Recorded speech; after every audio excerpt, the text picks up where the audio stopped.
Saudara-saudariku yang terkasih, salam sejahtera, berkah dalam. Kita berjumpa lagi dalam belajar Alkitab sambil merenung. Tema kita kali ini, perempuan Kanaan yang percaya. Diambil dari Injil Matius bab 15 ayat 21 sampai 28. Baik saudara-saudariku, mohon dibantu sebelumnya untuk subscribe dan bagikan kepada teman serta like dari Tuhanlah Pertolonganku channel.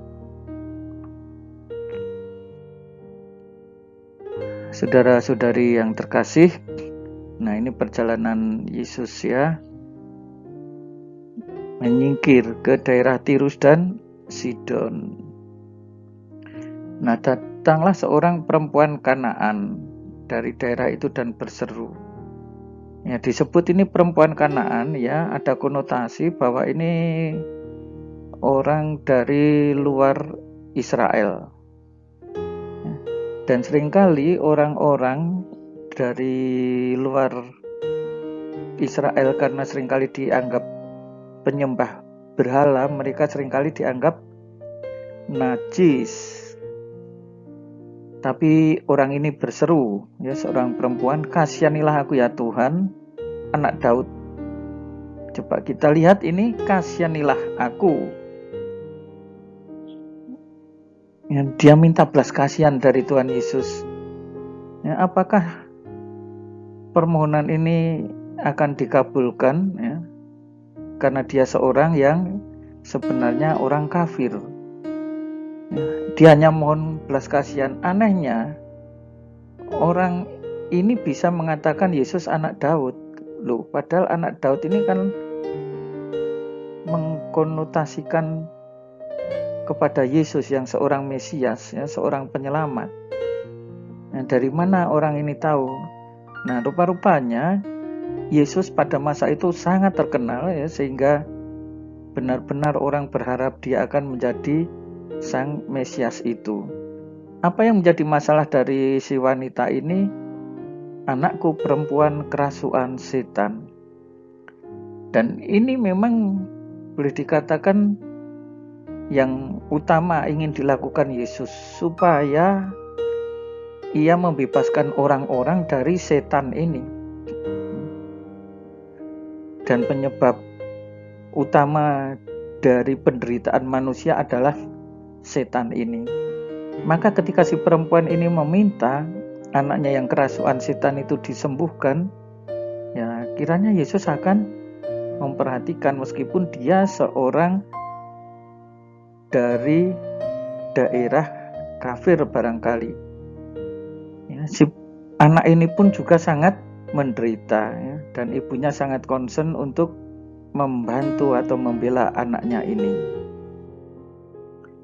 Nah, tetapi Yesus sama sekali tidak menjawab. Ya, kok tega benar ini ya? Ini kayaknya berjalan terus saja ya, seperti nggak memperhatikan. Nah, sementara si wanita ini meminta-minta terus. Bahkan disebut di dalam Injil ini berteriak-teriak. Ya, akibatnya apa? Nah, murid-murid yang lain mengatakan, suruhlah dia pergi. Dan Yesus akhirnya memberikan jawaban, aku diutus hanya kepada domba-domba yang hilang dari umat Israel. Yang menjadi prioritas pertama Yesus adalah umat Israel. Bahkan juga umat Israel ternyata banyak yang hilang. Itu yang harus diselamatkan. Tapi perempuan itu mendekat, menyembah. Cobalah ini ya. Kita melihat di sini si perempuan itu berani mendekat kepada Yesus, padahal dia kan mestinya seorang kafir, tapi lebih dari itu menyembah dia. Tuhan, tolonglah aku. Sebuah permintaan yang amat sangat mendalam dari dalam batinnya untuk sebuah kebutuhan yang sangat mendesak bagi perempuan ini dan demi anaknya. Tuhan, tolonglah aku. Nah, seperti orang yang kemarin diajak berjalan di atas air itu, Petrus takut lalu, Tuhan, tolonglah aku.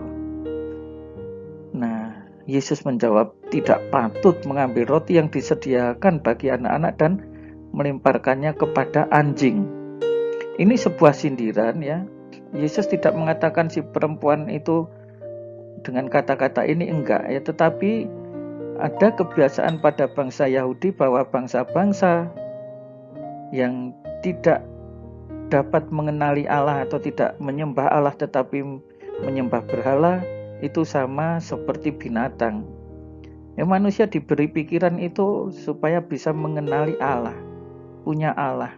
Tetapi kalau manusia ternyata tetap menyembah berhala, itu tidak beda sama seperti anjing atau binatang-binatang yang lain. Jadi kiranya kok istilah ini tidak kepada persona si wanita ini, tetapi bahwa dia berasal dari bangsa-bangsa yang seringkali disebut kafir atau najis ya, karena menyembah berhala ya, sama itu seperti binatang atau anjing.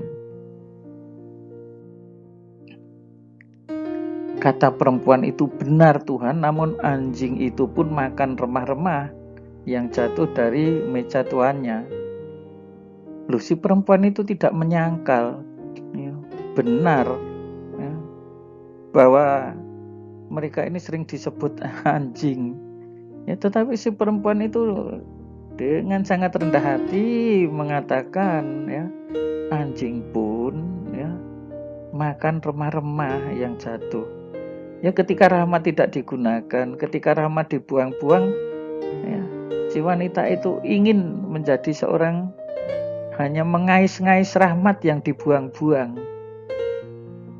Dan ini menggetarkan hati Yesus, menggerakkan hati Yesus. Apa yang kemudian dikatakan oleh Yesus?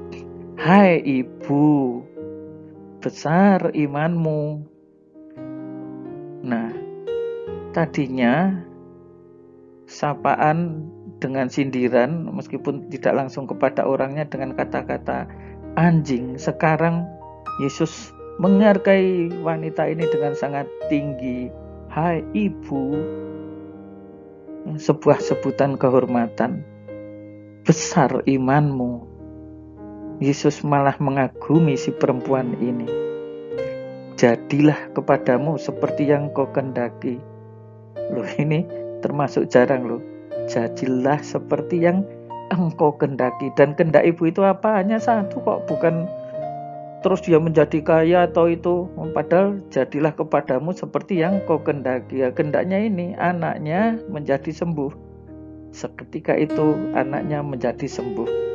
Saudara-saudari, Bapak Ibu yang terkasih, ya, kiranya kita bisa belajar dari perempuan Kanaan yang selalu dengan rendah hati memohon kepada Yesus, dengan rendah hati mempercayakan kepada Yesus, dengan rendah hati kita memohon ditambahkan iman, agar apa yang menjadi harapan kita bisa terjadi. Namun lebih dari itu, karena iman itu tentu kehendak kita sesuai juga dengan kehendak Tuhan.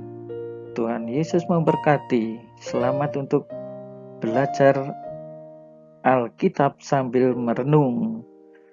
Dari Tuhanlah Pertolonganku channel. Mohon dibantu untuk subscribe dan share. Berkah dalam. Saudara-saudari sekalian, pekerjaan saudara, aktivitas saudara, keluarga saudara dilindungi dan diberkati oleh Allah yang Maha Kuasa, Bapa dan Putera dan Roh Kudus. Amin.